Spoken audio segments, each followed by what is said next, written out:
میرے بھائیوں، جتنے بھی لوگ اس دنیا میں آئے ہوئے ہیں، کوئی بھی انسان موت کو نہیں جھٹلا سکتا۔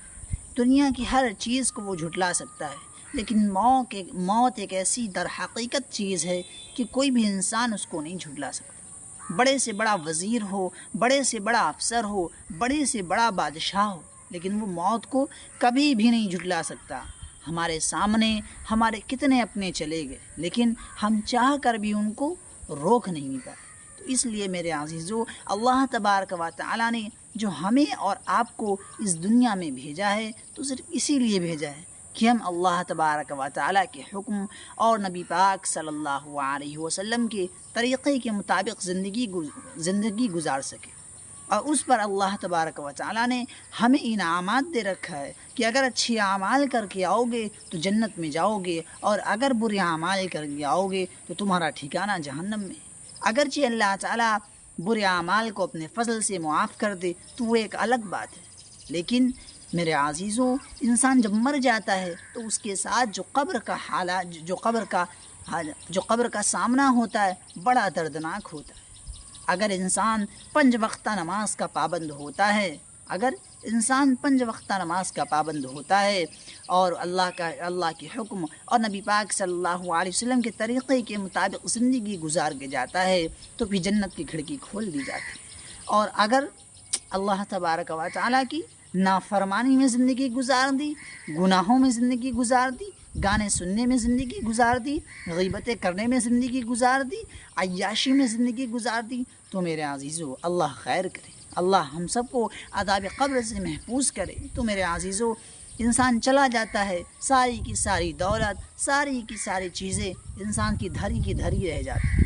کوئی بھی چیز انسان اپنے ساتھ میں نہیں لے جاتا ہے، چاہے جتنا ہی بڑا مالدار ہو، چاہے جتنا ہی بڑا آدمی ہو، لیکن کوئی بھی چیز ساتھ میں لے کے نہیں جاتا ہے کہ میرے 10 پلاٹ ہیں، میرے 10 اسکول ہیں، میرے پاس 10 گاڑی ہیں، میرے پاس 2 گاڑی ہے، میرے پاس 1 گاڑی ہے۔ تو ایسا نہیں ہوتا ہے کہ قبر میں ایک گاڑی لے کے جا رہا ہے، قبر میں ایک فلیٹ لے کے جا رہا ہے۔ کوئی بھی چیز قبر میں نہیں لے کے جاتے، صرف اور صرف اس کے اعمال قبر میں جائیں گے۔ جو اس نے دنیا میں کیا ہوا ہے صرف اور صرف وہی اعمال جائیں گے۔ ماں اپنے بچے کو شروعات سے پالتی، 9 مہینے اپنے پیٹ میں رکھتی ہے، اس کے بعد اس کو جنتی ہے، یعنی اس کی پیدائش ہوتی ہے، پھر اس کے بعد 2.25 مہینے تک اسے دودھ پلاتی ہے۔ لیکن جب ماں مر جاتی ہے تو بچہ ماں کے ساتھ میں جائے گا؟ نہیں میرے عزیزو، بچہ ماں کے ساتھ میں نہیں جاتا ہے، ماں صرف اور صرف اکیلی قبر میں جاتی ہے۔ اب سوچئے ذرا، 10 سال، 18 سال، 20 سال، 5 سال کے بچے کو جب ماں مر جاتی، 5 سال کا بچہ ہو جاتا ہے، کتنی محبت اور شفقت سے ماں پالتی ہے کہ نہیں پالتی؟ پھر جب ماں مر جاتی ہے، جب والدین مر جاتے ہیں، پھر ہمارے یہاں یا کسی اور کے یہاں 1 ہفتہ تک غم ہوتا ہے، صرف 1 ہفتے تک غم ہوتا ہے۔ کیا نام ہے، 3 دن بچے اسکول نہیں جائیں گے، 3 دن ٹی وی نہیں چلے گی، 3 دن شور شرابہ نہیں ہوگا، 3 دن اسٹیٹس نہیں لگیں گے گانے کی، اسٹوری نہیں لگیں گی گانے کی، یہ سب نہیں لگے گا۔ باقی 3 دن کے بعد پھر دھیرے 10 دن کے بعد بچے اسکول جانے لگیں گے، 10 دن کے بعد بچے اسکول جانے لگیں گے، اور جو کاروبار ہو یا دکان ہو یا کچھ بھی ہو، پھر دھیرے انسان اپنے کام میں لگنا شروع ہو جاتا ہے، اور پھر 1 مہینے کے بعد، 1 مہینے یا 15 دن کے بعد وہی عیاشی، وہی ذہن۔ میرے عزیزو، خدا را اپنے آپ پر ظلم نہ کریں، خدا را اپنے آپ پر ظلم نہ کریں۔ اس لیے مرنے کے بعد کوئی بھی انسان کسی کو نہیں یاد رکھتا ہے۔ ہمارے سامنے، خود میرے سامنے اتنی لاشیں گزر گئیں، بس 2 یا 3 یا 10 دن تک بس انسان کو غم رہتا ہے، بس پھر وہ اپنی فکری کیا نام ہے، جو فکری اس کی مصروفیات ہوتی ہیں، انسان کی اتنی مصروفیات ہوتی ہیں کہ وہ کیا نام، قبر پہ جانا تو دور کی بات ہے، شاید اسے یہ بھی نہیں یاد رہتا ہے کہ میرے بھائی کا انتقال ہو گیا۔